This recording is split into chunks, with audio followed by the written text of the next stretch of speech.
ఇది మా love story part 4. నేను మా ఆయన రిలేషన్షిప్లో ఉన్న తర్వాత మస్తు ఫోన్లు మాట్లాడుకునే వాళ్ళం. మా ఫ్రెండ్స్ నన్ను చూసి అయితే ఫుల్ తిట్టుకునే వాళ్ళు, ఎప్పుడు చూసిన ఇది ఫోన్ మాట్లాడుతూనే ఉంటుందని.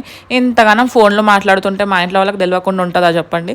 ఇంకా మా అమ్మ అబ్జర్వ్ చేసి ఒకరోజు అయితే డైరెక్ట్గా అడిగేసింది, ఏంది కథ ఇంతగానం ఫోన్లు మాట్లాడుతున్నావు అంటే నేను కూడా డైరెక్ట్గా చెప్పేసిన, పేరెంట్స్కి లవ్ మ్యాటర్ తెలిస్తే ఎట్లుంటుంది చెప్పండి, పెద్ద గొడవ చేసి రచ్చ చేస్తారు.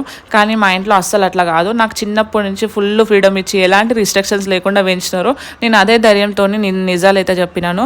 ఇంకా చెప్పిన వెంటనే మా అమ్మ పెద్ద గొడవ చేయకుండా మా ఆయన గురించి అన్నీ తెలుసుకున్న తర్వాత ఇమీడియట్గా మా ఆయనకు కాల్ చేయమని చెప్పి, ఇంకా మా ఆయనతోనైతే మీరు మంచిగా చదువుకోండి, నేనే మీకు పెద్దగా గ్రాండ్గా పెళ్లి చేస్తా అని భరోసా అయితే ఇచ్చింది. ఫుల్ ఫ్రీడమ్ ఇచ్చింది అనమాట. ఇంత ఫ్రీడమ్ ఇచ్చిన తర్వాత మేము ఆగుతామా చెప్పండి.